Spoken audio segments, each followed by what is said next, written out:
ओम शिवोहम शिवोहम शिवोहम।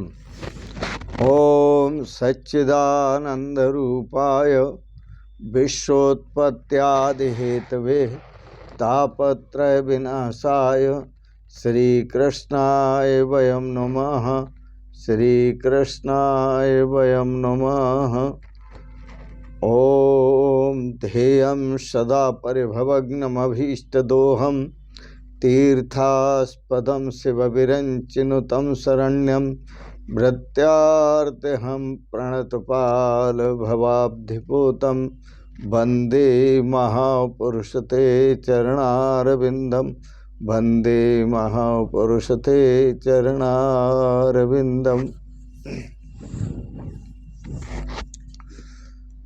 पूर्व प्रसंग में आप श्रवण कर रहे थे निर्मत्सराणाम। यह श्रीमद् भागवत निष्काम भक्तों के लिए है और इसमें निष्काम भक्ति का ही प्रतिपादन है। लेकिन वो भक्त निष्काम भक्त हों, पर कैसे हों? निर्मत्सराणाम, किसी से मत्सर न करें, किसी से द्वेष न करें, किसी से जले नहीं, फूके नहीं।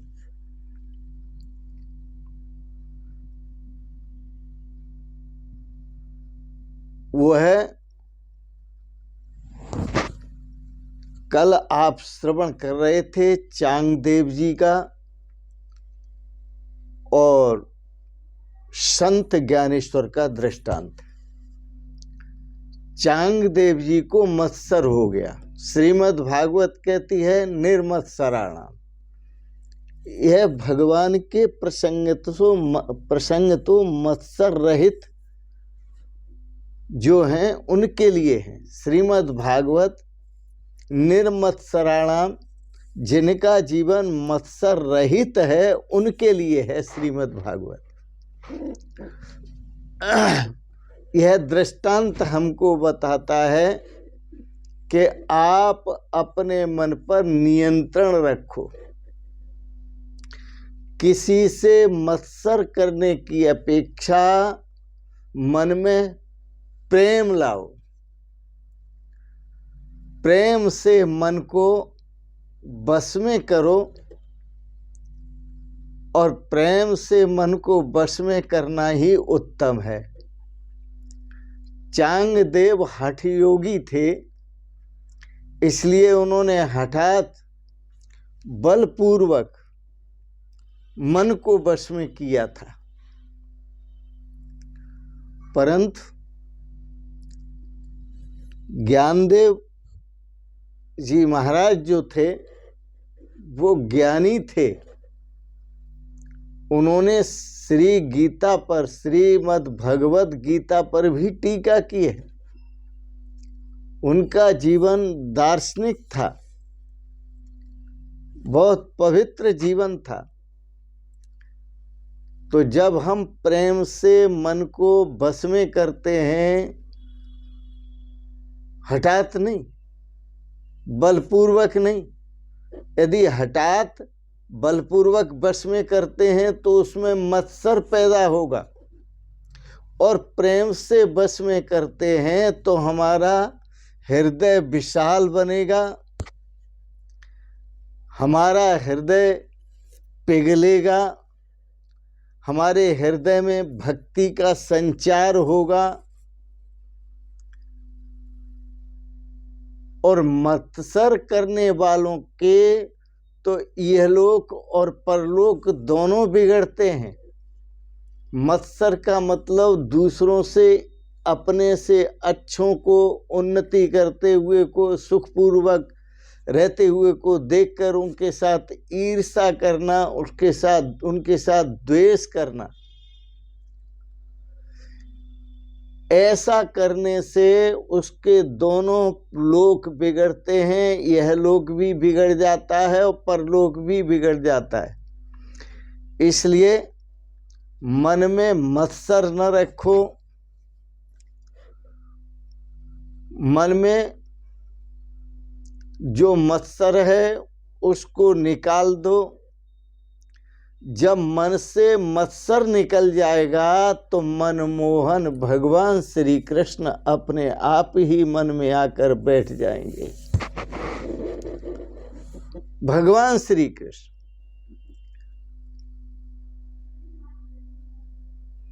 मन जो है फिर मनमोहन के स्वरूप में स्थित हो जाएगा,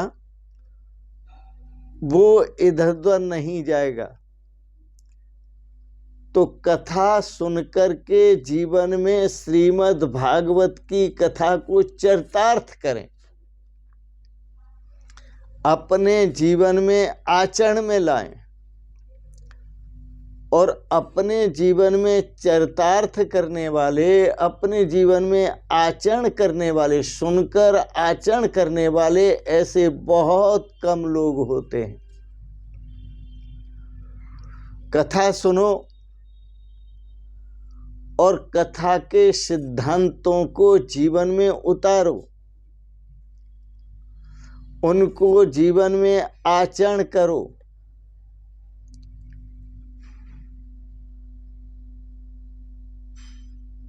केवल शुश्रूषी नहीं,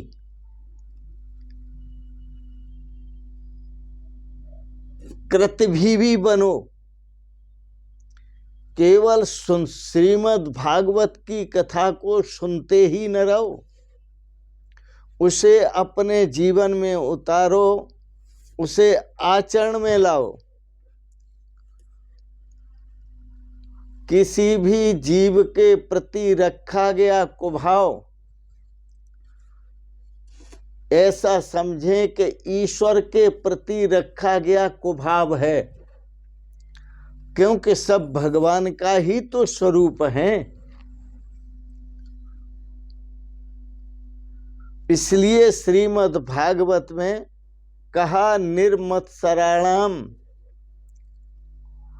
मत्सर रहित जीवन जियो और मत्सर रहित होकर श्रीमद् भागवत की कथा श्रवण करो,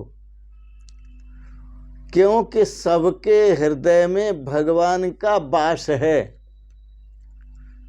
और सभी भगवान का स्वरूप हैं। और भगवान का वास होने से यदि हम किसी भी व्यक्ति का तिरस्कार करते हैं तो समझो भगवान का ही तिरस्कार हो रहा। इसलिए गीता में अर्जुन ने कुछ प्रश्न किए भगवान श्री कृष्ण से। 6 प्रश्न किए हैं, पूरी गीता में उन्हीं 6 प्रश्नों का उत्तर है। पहला प्रश्न, प्रकृतिम पुरुषम चैव क्षेत्र क्षेत्रज्ञमेव च एतद् वेदितुम इच्छामि ज्ञानम ज्ञेयम च केशव। ऐसे सुंदर प्रश्न जिज्ञासु ही करता है, कोई गुरु का लाल ही करता है। अर्जुन ने पूछा भगवान श्री कृष्ण से विनम्र भाव से, प्रभु प्रकृति किसे कहते हैं, पुरुष किसे कहते हैं, क्षेत्र किसे कहते हैं, क्षेत्रज्ञ किसे कहते हैं और ज्ञान किसे कहते हैं और ज्ञेय किसे कहते हैं, यह मैं जानना चाहता हूँ। आप कृपा करके मुझे इसका बोध कराइए। तो भगवान श्री कृष्ण ने गीता में अर्जुन को बोध कराया, क्षेत्रज्ञम चापि माम विद्धि सर्व क्षेत्रेषु भारत। हे अर्जुन, जितने भी क्षेत्र हैं, क्षेत्र का मतलब शरीर जितने भी हैं, सर्व क्षेत्रेषु सभी शरीरों में, सभी क्षेत्रों में मैं क्षेत्रज्ञ हूँ। क्षेत्रज्ञ का मतलब क्षेत्र को जानने वाला। मैं वह क्षेत्रज्ञ हूँ जो शरीर को जानता हूँ, चाहे वह कारण शरीर हो, चाहे वह सूक्ष्म शरीर हो, चाहे स्थूल शरीर हो। मैं सबका ज्ञाता हूँ, मैं सबको जानने वाला हूँ। तो क्षेत्रज्ञम चाप माम विद्धि सर्व क्षेत्रेषु भारत। हे भरतवंशी अर्जुन, सभी क्षेत्रों में मैं क्षेत्रज्ञ हूँ। तो आप तिरस्कार किसका कर रहे हैं? आप किसको नीचा दिखा रहे हैं? आप बुरा करने जा रहे हैं, वो किसका कर रहे हैं? आप बुरा कह रहे हैं, वो किसको कह रहे हैं? क्योंकि परमात्मा के सिवाय यहाँ कोई दूसरा है नहीं। हर क्षेत्र में परमात्मा का वास है। भूतेषु भूतेषु विचिन्त धीरा प्रेत्यास्मान लोकाद अमृता भवन्ति। जो धीर पुरुष हुए हैं, जो ज्ञानी पुरुष हुए हैं, जो ऋषि महर्षि हुए हैं, वो भूतेषु भूतेषु प्रत्येक प्राणी में परमात्मा का दर्शन करते हुए अमृत तत्व को प्राप्त हुए, अर्थात अमर हो गए। यही हमारी आपसे प्रार्थना है कि आप भी प्रत्येक प्राणी में भगवत दर्शन करें, भगवान का दर्शन करें। यही श्रीमद् भागवत का संदेश है। और भगवान का दर्शन करने से ही हमारा उद्धार होगा, हमारा कल्याण होगा, हमें श्रेय की प्राप्ति होगी, हमें शाश्वत सुख और शांति की प्राप्ति होगी, शाश्वत आनंद की प्राप्ति होगी।